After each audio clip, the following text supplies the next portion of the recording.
오늘 말씀 열왕기상 22장 29절에서 40절까지 말씀인데요. 29절에서 35절까지만 읽도록 하겠습니다. 이스라엘의 왕과 유다의 여호사밧 왕이 길랄 라못으로 올라가니라. 이스라엘의 왕이 여호사밧에게 이르되 나는 변장하고 전쟁터로 들어가려 하노니 당신은 왕복을 입으소서 하고 이스라엘의 왕이 변장하고 전쟁터로 들어가니라. 아람 왕이 그의 병거의 지휘관 32명에게 명령하여 이르기를 너희는 작은 자나 큰 자와 더불어 싸우지 말고 오직 이스라엘 왕과 싸우라 한지라. 병거의 지휘관들이 여호사밧을 보고 그들이 이르되 이가 틀림없이 이스라엘의 왕이라 하고 돌이켜 그와 싸우려 한즉 여호사밧이 소리를 지르는지라. 병거의 지휘관들이 그가 이스라엘의 왕이 아님을 보고 쫓기를 그치고 돌이켰더라. 한 사람이 무심코 활을 당겨 이스라엘 왕의 갑옷 솔기를 마친지라.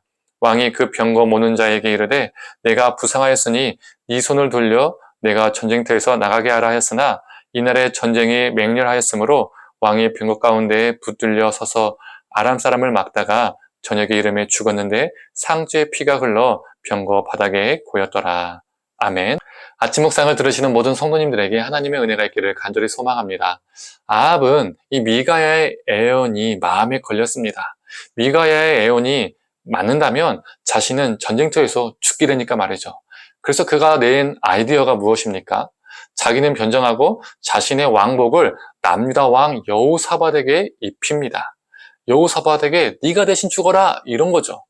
그러나 이렇게 변장하고 나갔는데도 아람 군사가 우연히 쏜 화살이 아합 왕의 갑옷 틈새에 솔기를 맞추고 아합 왕은 중상을 입고 죽게 됩니다.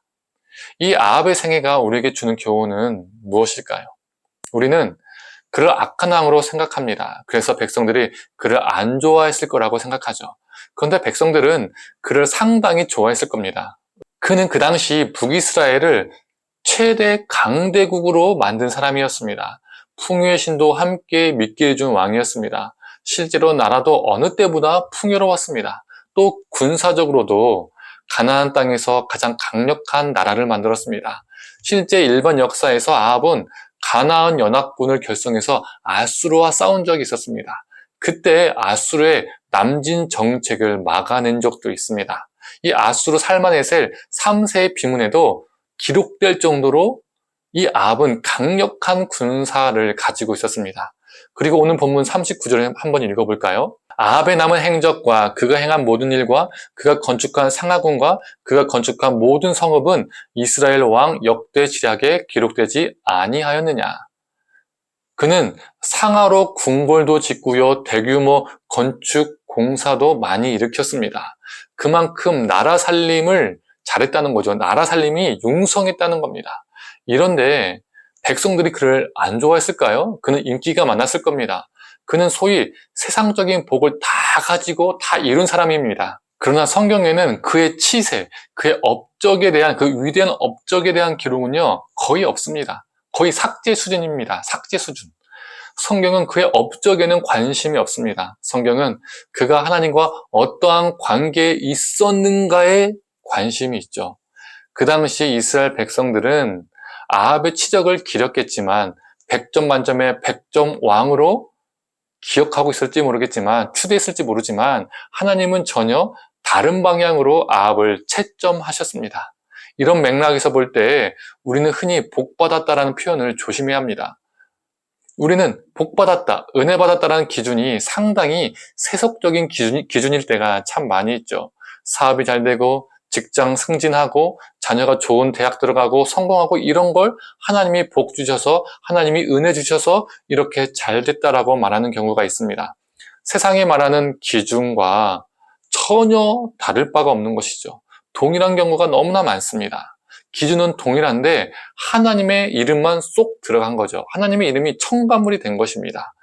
우리가 복이다, 은혜이다 여기는 그것들이 오히려 하나님과 우리의 관계를 깨고 있는지도 모릅니다. 성도님들, 우리 하나님의 관심은 우리의 치적, 우리의 업적, 우리의 성공이 있지 않습니다. 우리 하나님은 우리가 하나님과 어떠한 관계를 가지고 살아가는가 이것에 관심이 있다는 것을 우리는 기억하며 살아야 합니다. 성도님들, 아합의 삶과 죽음을 반면교사 삼고 아합처럼 불쌍한 인생을 살고 불쌍한 죽음을 맞이하는 존재가 아니라 이 땅에서 하나님 앞에서 기뻐하는 삶을 살다가 언젠가 맞이하는 우리의 죽음도 하나님 앞에 아름답기를 간절히 소망합니다. 함께 기도하겠습니다. 하나님, 우리가 아합의 길을 따라가지 않게 하여 주시옵소서.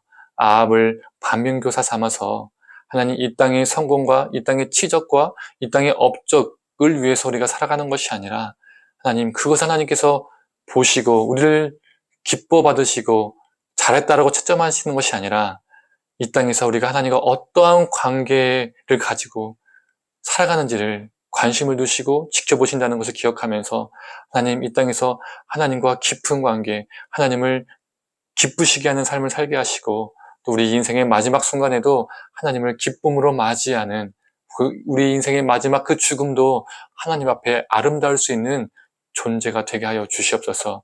감사드리며 사랑에 많으신 예수님의 이름으로 기도드립니다. 아멘.